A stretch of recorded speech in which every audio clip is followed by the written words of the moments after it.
এই পেশাব থেকে অপবিত্র থাকার কারণে বেশিরভাগ কবরের আযাব হয়। পেশাব করার পর যদি পেশাব গায়ে বা জামা কাপড়ে লাগে, এরকম সন্দেহ হয়, তাহলে কি এরপরের ইবাদতগুলো জায়েজ হবে?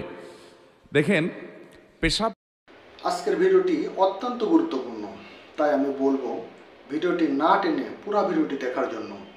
এই ভিডিওটি দেখলে আপনারা অনেক কিছু জানতে পারবেন। আমরা ভিডিওটি দেখি, তারপরে বাকি কথা বলি।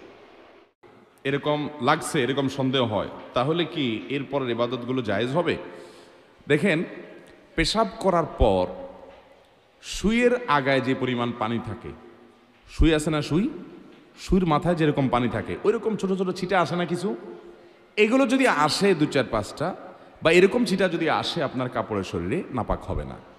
এটার কারণে নাপাক, এটার কারণে অহেতুক পেরেশান হবে না। তবে এগুলো যেন না আসে তার জন্য সতর্ক থাকতে হবে, কারণ ফাইন্না আম্মাতা আযাবিল কবরি মিনহু। নবী সাল্লাল্লাহু আলাইহি ওয়াসাল্লাম বলেছেন, ইস্তানজিহু মিনাল বাউল, পেশাব থেকে তোমরা বেঁচে থাকবে, সতর্ক থাকবা, কারণ বেশিরভাগ কবরের আযাব পেশাব থেকে অসতর্ক থাকার কারণে এবং চগলখুরি একজনের কাছে আরেকজনের কাছে লাগানোর জন্য, সবার কাছে যায় ভালো থাকে পিছনে বদনামি করে, এই চরিত্রের কারণে আর এই পেশাব থেকে অপবিত্র থাকার কারণে বেশিরভাগ কবরের আযাব হয়। এই জন্য পেশাবের ফোঁটা থেকে বাঁচে থাকার চেষ্টা করবেন।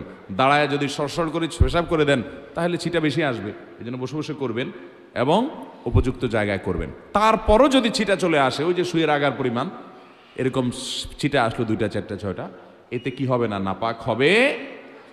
সতর্ক স্বরূপ পায়ে আসছে, পাও ধুয়ে ফেললেন, শেষ।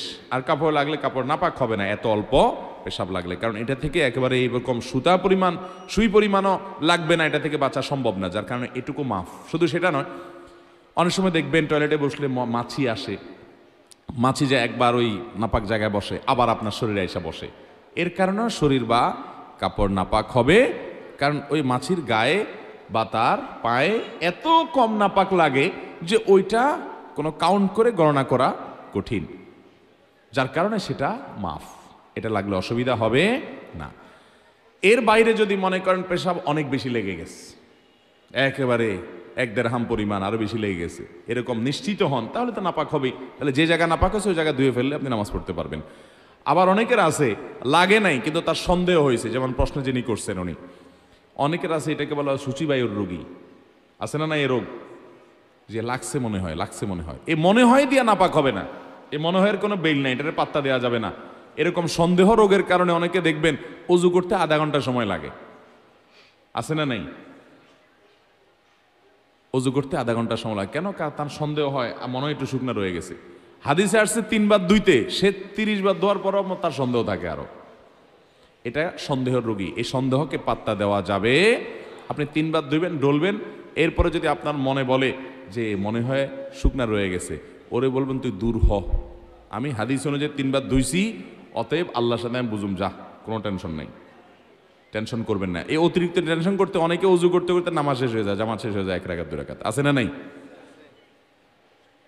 মুখে নিয়ত, এটা তো পড়া কোনো নির্দেশ করা না দিছে নাই। আমি একবার এক ব্যক্তিকে দেখলাম নামাজের পাশে দাঁড়াইছে জামাতে, আমার পাশে আইসা সে নাওয়াইতুয়ান পড়তে পড়তে এই অর্ধেক পড়ে আবার শুরু থেকে পড়ে, হয় নাই মনে হয় আবার পড়ে, এসব করতে করতে ইমাম বেচারা রুকুতে যায়, রুকুতে ওইটা দাঁড়াই হয়ে গেছে, আর সে নাওয়াইতুর মধ্যে পড়ে রয়েছে, যেটা পড়ারই কোনো নির্দেশ ইসলামে নাই। তো যাই হোক, কোনো প্রকার সন্দেহের রোগকে গুরুত্ব দেওয়া যাবে। হ্যাঁ, আপনার প্রায় এরকম হয় না, হঠাৎ করে মনে হচ্ছে পেশা ভিজা এবং কাপড়টা মনে পড়ে গেছে, সন্দেহ হচ্ছে, তাহলে ওটাকে ধুয়ে ফেলান, বাস, শেষ। আরও যে ছিটার মতো পড়ে ওইটার কারণে নাপাক হবে না। ভিডিওটি আসলে খুবই গুরুত্বপূর্ণ। আমি বলবো ভিডিওটি আপনারা দেখবেন এবং আরেকজনকে দেখাবেন, যাতে করে এ সমস্ত কাজ আর কেউ না করে। আর ভিডিওটি বেশি বেশি করে শেয়ার করবেন, যাতে এ সমস্ত ভুল থেকে মানুষ ফিরে আসে। আমি সবার সুস্বাস্থ্য কামনা করে আমি আজকের মতো এখানে বিদায় নিচ্ছি। সকলকে আমার সালাম, আসসালামু আলাইকুম ওয়া রাহমাতুল্লাহ।